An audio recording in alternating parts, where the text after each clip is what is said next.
video we're going to explain how to measure the blood pressure in the clinical practice, but first we will begin with the theoretical foundation. Blood pressure is the force exerted by blood on the wall of the arteries.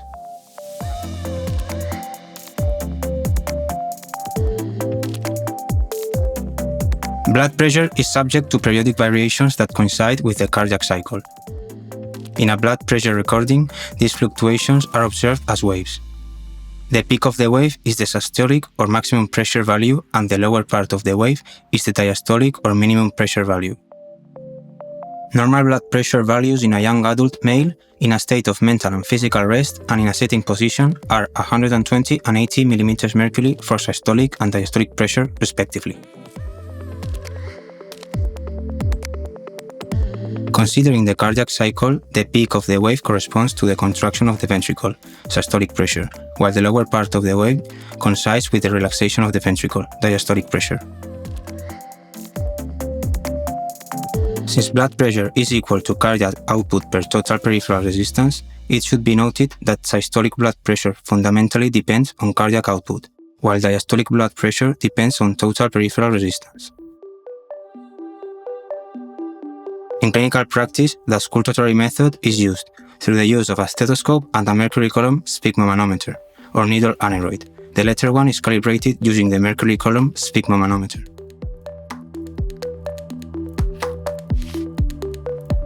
Some noises heard during auscultation over the brachial artery are used as criteria to determine the value of systolic and diastolic pressures.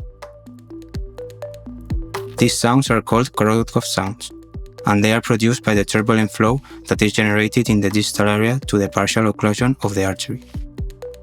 Under normal circumstances, if a stethoscope is placed over the brachial or any other artery, no sound is audible, since the blood flow through the tissues is laminar and inaudible. However, if the artery is compressed with the cuff of the sphygmomanometer over the systolic blood pressure, blood flow stops completely. When the cuff pressure is released through the sphygmomanometer valve and it decreases enough to allow the arterial lumen to open, the slight sound that is generated corresponds to the systolic or maximum blood pressure. As the cuff pressure progressively decreases, the sound goes through a series of changes in intensity and quality, called phases, which will be described below. The pressure at which we stop hearing sounds corresponds to the diastolic or minimum blood pressure.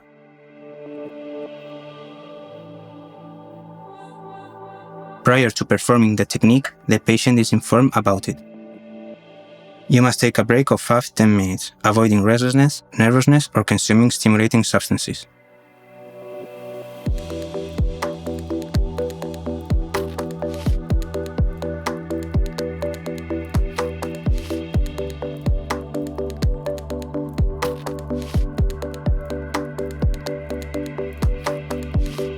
The cuff should be inflated rapidly to a pressure greater than 20 mm mercury systolic pressure, which is recognized by the disappearance of the radial pulse.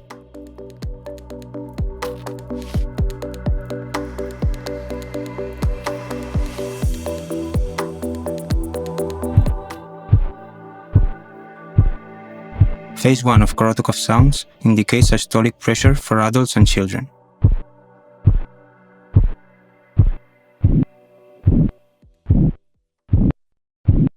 Phase 2, the sounds are followed by a murmur. Murmurs can occur when blood flow through the artery becomes turbulent. This may be due to partial constriction of the artery, as in this case, or to the presence of atheromatous plaques that cause turbulence in blood flow.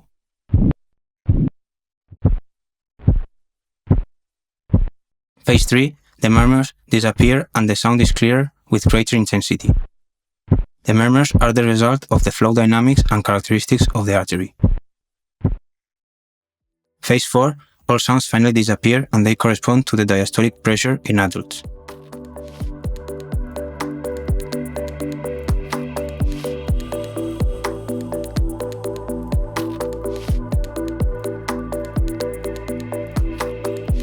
Cuff positioning over clothing.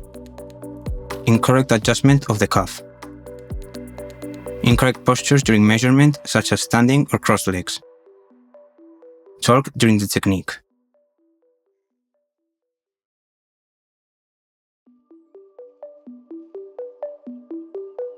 The most common use is to screen for cardiovascular risk by measuring blood pressure in the upper and lower extremities and comparing the circulation in both. It is used together with sphygmomanometer, a Doppler that measures blood flow. In the lower extremities, it is measured in the posterior tibial artery or in the pedis artery.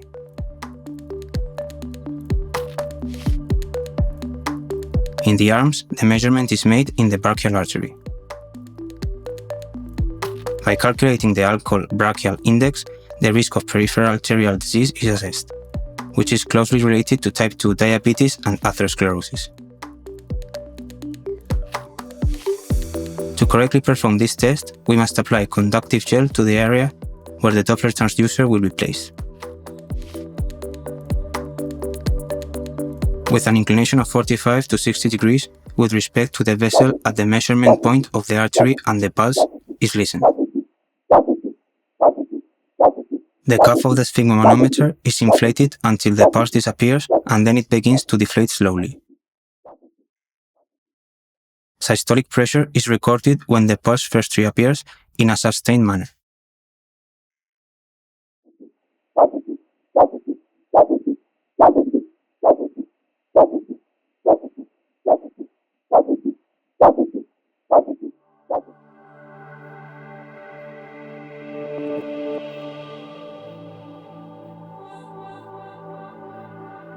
The same process is repeated for the posterior tibial and pedis arteries in both extremities.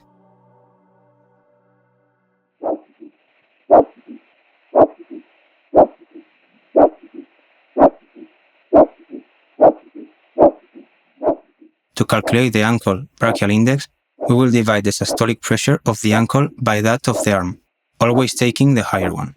The interpretation of the ankle-brachial index is: normal values of the index are between 1 and 1.3. An index greater than 1.3 indicates arterial calcification, with rigid arteries, and since they cannot be compressed, the test cannot be performed, as in cases of diabetic arteriopathy. An index between 0.9 and 1 is associated with mild disease caused by atherosclerosis. Between 0.5 and 0.9, mild moderate disease. Severe disease between 0.3 and 0.5. And critical disease with the possibility of gangrene when the index is lower than 0.3.